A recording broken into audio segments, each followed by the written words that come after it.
What is up, everybody? It's Haven Bets, and we just had UFC 324. Gaethje versus Pimblett.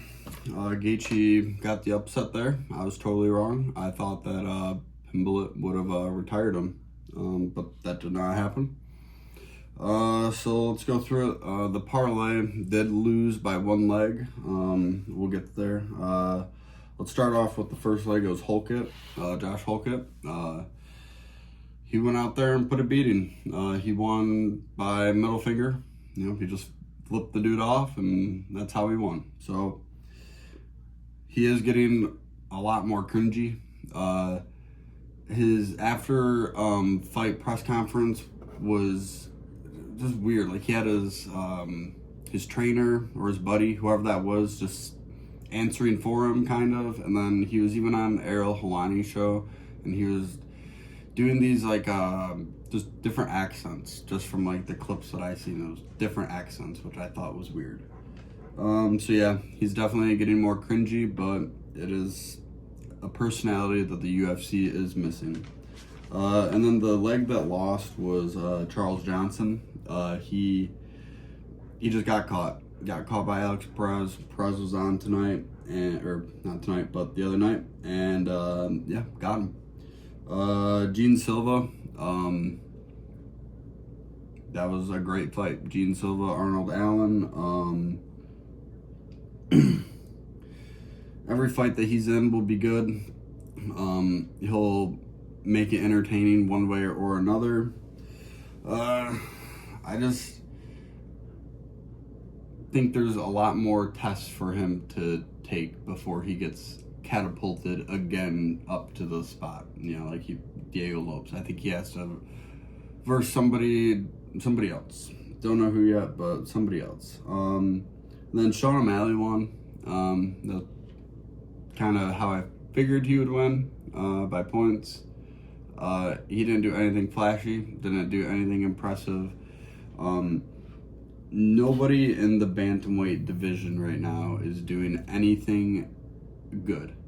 There's nobody in the bantamweight division that is wanting to make a name for the division, saying that this is the best division that we have. Like, we are the star power of it. Nobody is. Umar went out there and just kind of showed that he deserves to be cut. He went out there and did nothing against Davidson Figueiredo. That was a very boring match. Yeah, that's kind of all I got for that. Yeah, Gaethje did get the upset. That was a pretty good fight. That was an awesome fight. So we're on to UFC 325.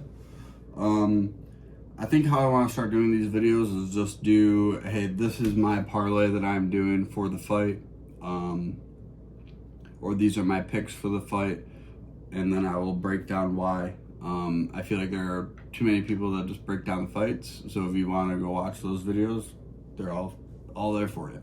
I'm just gonna give you my parlay and why for each leg.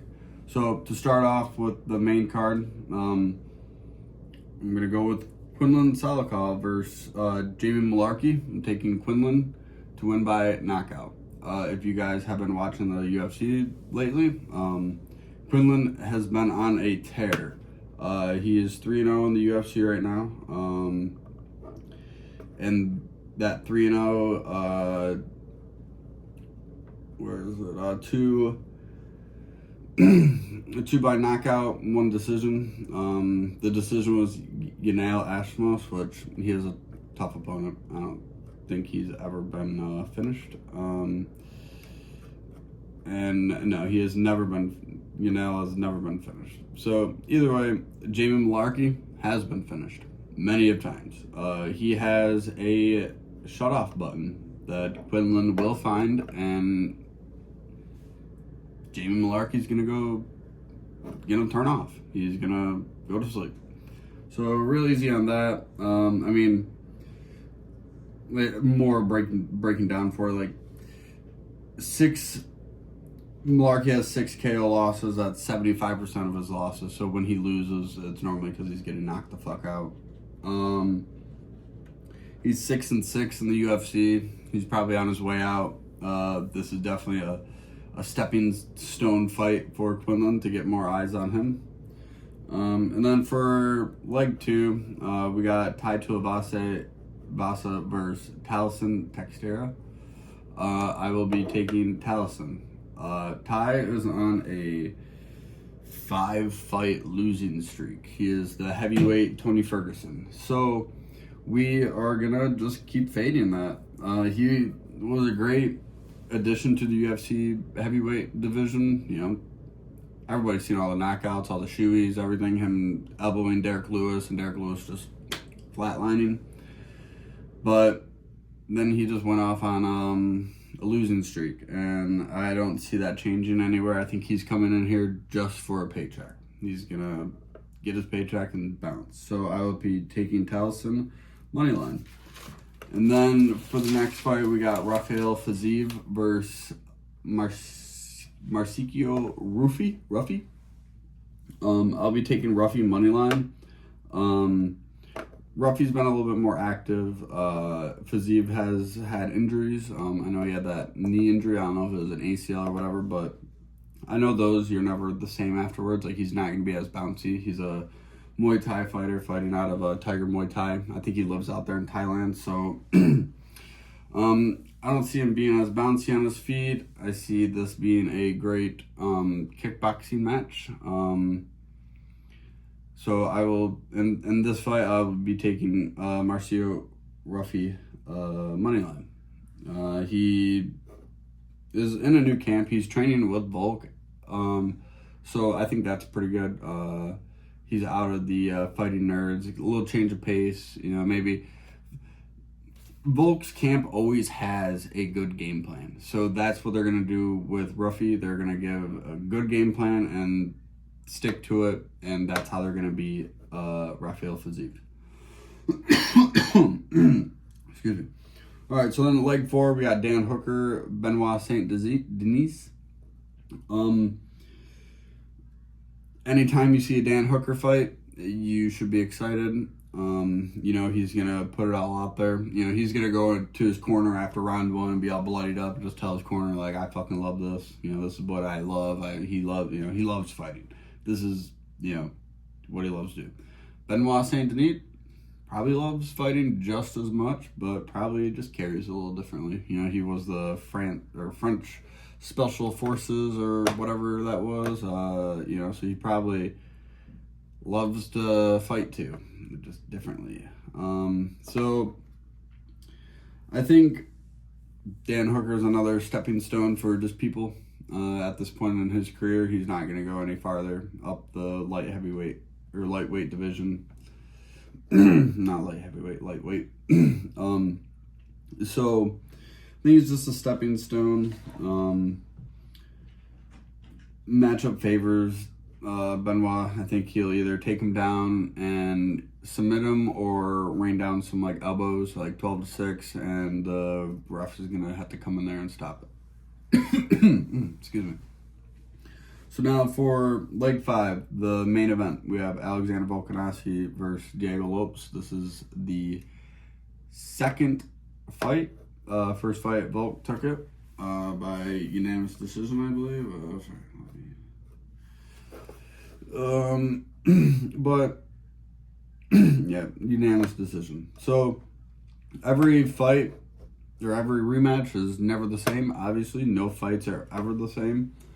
I know normally I think the person that loses doesn't get the belt and then gets the immediate rematch loses, but he didn't get the immediate rematch. Diego Lopes, however you pronounce it, had to go and fight. He beat the piss out of Gene Silva, and then so now you got it was either Gene Silva or Diego for Volkanovski, and you know Diego did what he did, spinning back elbow, slept him. I think on this fight, Diego isn't going to be taking as... In the first fight, I feel like he respected Volk just a little bit too much. Like, when he had opportunities to put the pressure on a little bit more, he didn't. I feel like he's going to go and look back at that fight and see that, like, if I would have just put a little bit more pressure on him, he probably would have gotten him out of there. So that's what I think is going to happen. I think he's going to go put more pressure on Volk. Volk's getting up there. He's 37. They do have the same amount of fights, though. Like, Volk is 27-4. Diego Lopes is 27-7. Volk's, 37. He was a rugby player before this. I don't know what Diego Lopes was, but I do favor the younger fighter in this. I know it's only by 6 years, but I do believe Diego Lopes will be the new featherweight champion. And that's the parlay, everybody. So we have Quinlan Salakov by knockout. Towson moneyline. Ruffy moneyline. Benoit Saint Denis moneyline. And then Diego Lopes moneyline. And there we have it. Please like, comment, and subscribe.